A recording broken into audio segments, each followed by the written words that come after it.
Hello everyone. आज हम बात करेंगे संविधान पर। एक ऐसा सब्जेक्ट जो हमारी लाइफ से जुड़ा हुआ है, बिल्कुल एक बरगद के पेड़ की तरह। संविधान पढ़ने से पहले कुछ बेसिक्स टर्म्स आते हैं जिन्हें हमें जान लेना बहुत ही ज़्यादा ज़रूरी है, क्योंकि जिस मकान की नींव ही कमज़ोर रहेगी तो फिर मकान का फ़ायदा ही क्या। तो सबसे पहले हम बात करेंगे संविधान, कॉन्स्टिट्यूशन। पहले हम बात करेंगे संविधान। संविधान क्या है, उसके बाद संविधानवाद,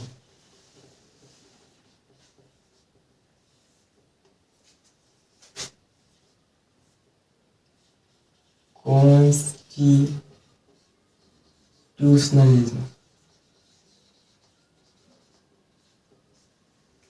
ये फर्स्ट पॉइंट हो गया। ये सेकंड पॉइंट हो गया हमारा। उसके बाद हम बात करते हैं राज्य व्यवस्था।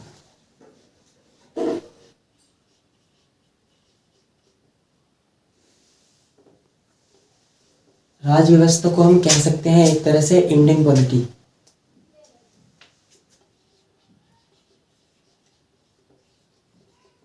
Indian polity. अभी हम इन तीन टर्म्स हैं, इनके बारे में डिफरेंस अगर हमें पता चल जाता है तो फिर बेसिक टर्म्स जो हैं वो हमारे अंडर में हो जाती हैं।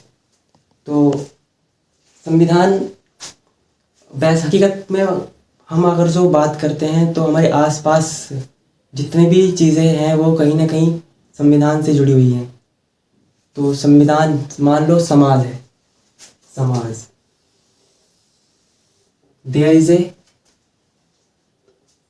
यहाँ पे है तुम्हारा, इसको कहेंगे हम समाज। समाज में आसपास हम जाएंगे तो मिलते हैं हमें गांव। गांव में थोड़ा बहुत घूमेंगे हम तो विद्यालय ले लो,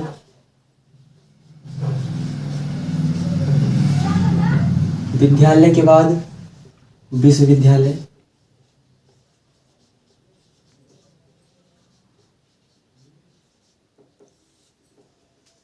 और सरपंच जी,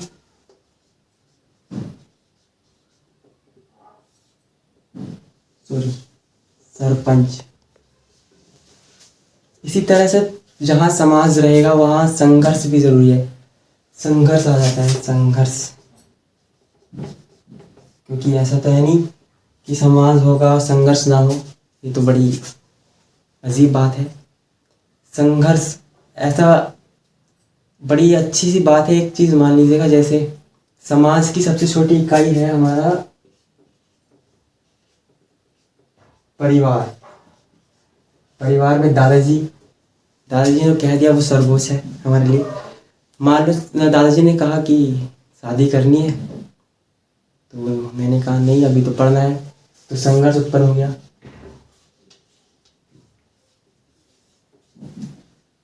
मैंने घर में एक टीवी है फिलहाल, मैंने कहा कि मुझे कोई चैनल देखना है, स्पोर्ट्स का देखना है, पर सिस्टर ने कहा कि नहीं मुझे तो ये रिश्ता है क्या कहलाता है, ये रिश्ता क्या कहलाता है वो देखना है, सीरियल देखना है। फिर संघर्ष उत्पन्न हो गया। अब आप लोग कहोगे कि बताना था संविधान के बारे में, समाज कहाँ से आ गया समाज। तो मेरे भाइयों, समाज और संविधान बिल्कुल एक तरह से हम कह सकते हैं पहलू है, एक तरह के पूरक है। दोनों को साथ साथ चलना ही पड़ेगा संविधान के लिए। अब जहाँ संघर्ष है वहाँ पर उसका संविधान भी जरूरी है। संविधान के लिए जहाँ संघर्ष है उसका समाधान भी होना चाहिए। समाधान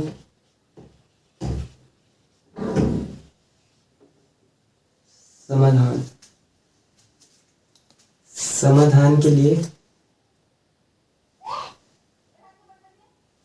पुलिस।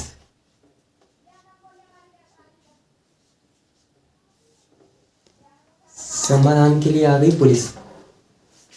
पुलिस को ये तो है नहीं कि हम बर्थडे पार्टी पर इनवाइट करते हैं, तो जाहिर सी बात है कि संघर्ष के लिए ही या फिर हिंसात्मक कार्य के लिए ही बुलाया जाता है पुलिस को। ये हो गया एक क्षेत्रीय विवाद के लिए। ऐसा तो नहीं है कि सिर्फ समाज में क्षेत्रीय ही विवाद होते हैं।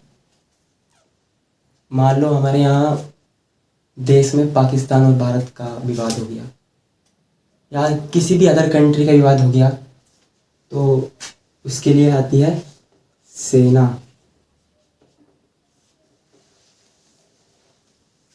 सेना भी हो गई।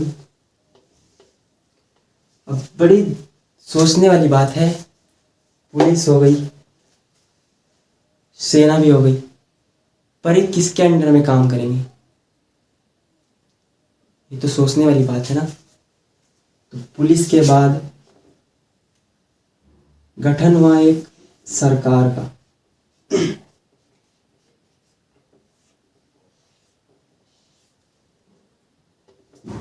सरकार का गठन हुआ।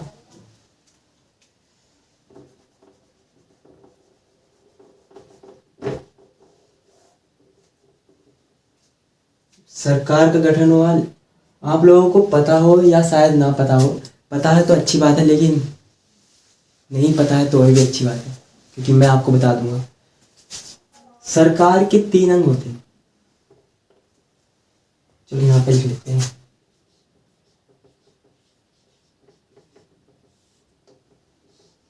पहला विधायिका,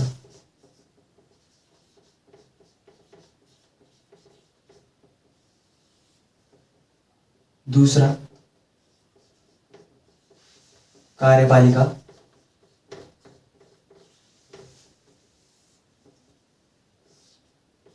तीसरा न्यायपालिका।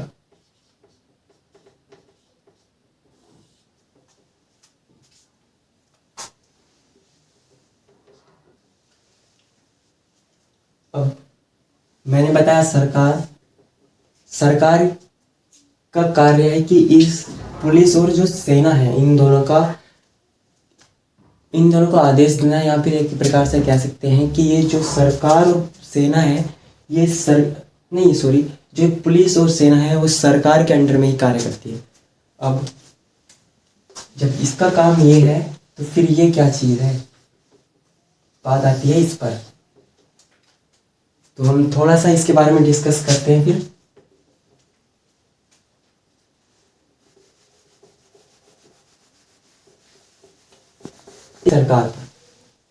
सरकार में विधायिका है,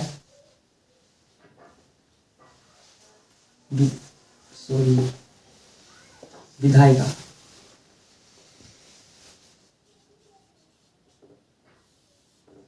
जिसका काम है विधि का निर्माण करना।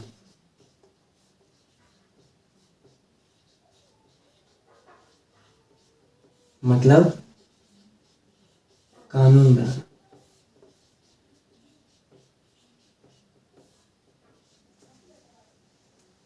मान लो विधायिका ने कानून बना दिया कि दहेज निवारक अधिनियम, या फिर कह सकते हैं एक तरह का मोटरसाइकिल अधिनियम। तो उस विधायिका में आते हैं 2 चीज,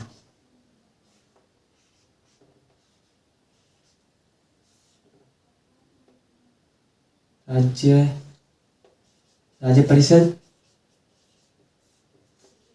दूसरा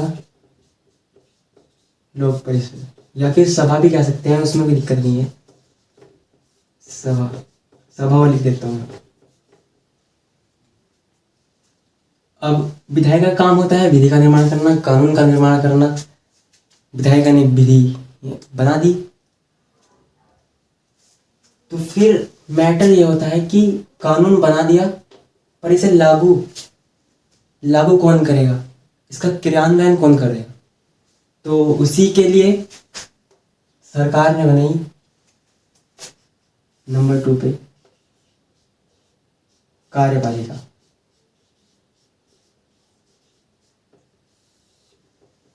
कार्यपालिका का काम होता है विधि का क्रियान्वयन।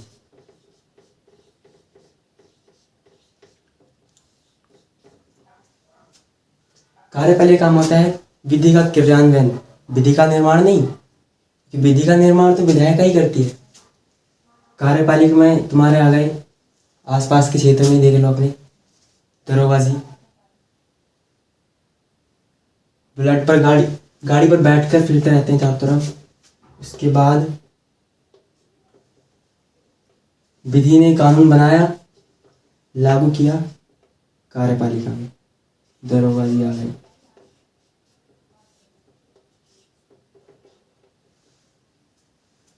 फिर और हाँ, कार्यपालिका में भी 2 कार्यपालिका होती है। एक अस्थाई में आते हैं तुम्हारे, अस्थाई जो कार्यपालिका के अंतर्गत आते हैं वो आते हैं उसमें तुम्हारे क्षेत्र स्तर पे ले लो, ऐसा ही हो गए, डीएम हो गए, डीएम साहब हमारे जिलाधिकारी, एसडीएम हो गए। इसके अंतर्गत तो वही ऐसा है कि रिटायरमेंट के बाद ही इनका जो पद होगा वो रिक्त होगा। पर जो अस्थायी कार्यपालिका के अंतर्गत आते हैं, नहीं, जो कहने का मतलब है अस्थायी कार्यपालिका के अंतर्गत आते हैं, वो उसमें आते हैं पीएम, सीएम या फिर एक्सेट्रा कह सकते हैं, कुछ भी ऐसा पद जिसका कार्यकाल मतलब निश्चित है 5 साल या फिर 6 साल, जितना भी है, उसमें वो आता है अस्थायी कार्यपालिका के अंतर्गत। अब उसके बाद हम कानून बन गया, उसका क्रियान्वयन भी हो गया। अब जब कानून बन गया और उसका जो आदेश है, मतलब कानून जो है उसका क्रियान्वयन कर दिया हमारे एसपी साहब ने, डीएम साहब ने, या फिर कार्यपालिका ने कर दिया। पर भाई कानून हुआ कि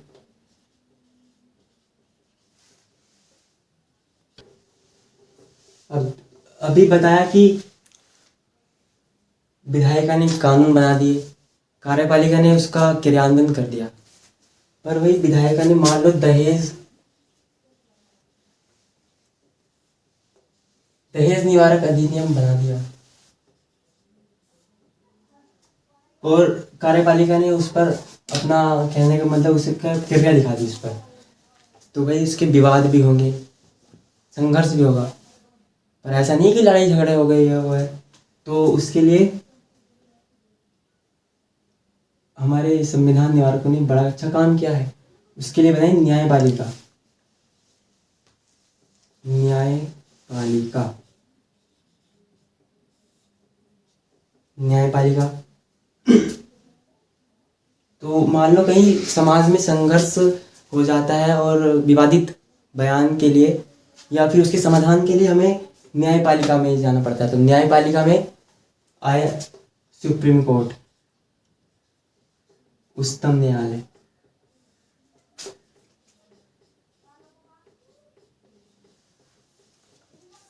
उसके बाद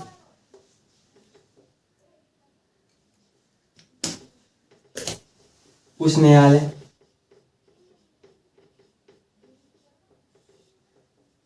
फिर जनपद न्यायालय।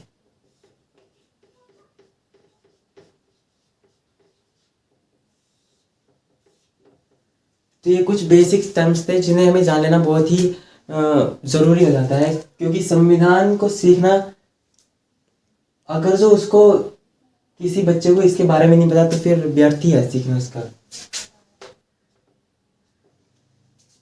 तो मिलते हैं अगले नेक्स्ट वीडियो में। आज के लिए बस इतना ही है। लेकिन सुनो एक मिनट, अगर कुछ भी डाउट्स हो या फिर कुछ क्वेरी वगैरह हो तो आप कमेंट बॉक्स में ज़रूर पूछिएगा। उसका जो वो सोल्यूशन है आपको अगले नेक्स्ट वीडियो में ज़रूर मिलेगा। धन्यवाद।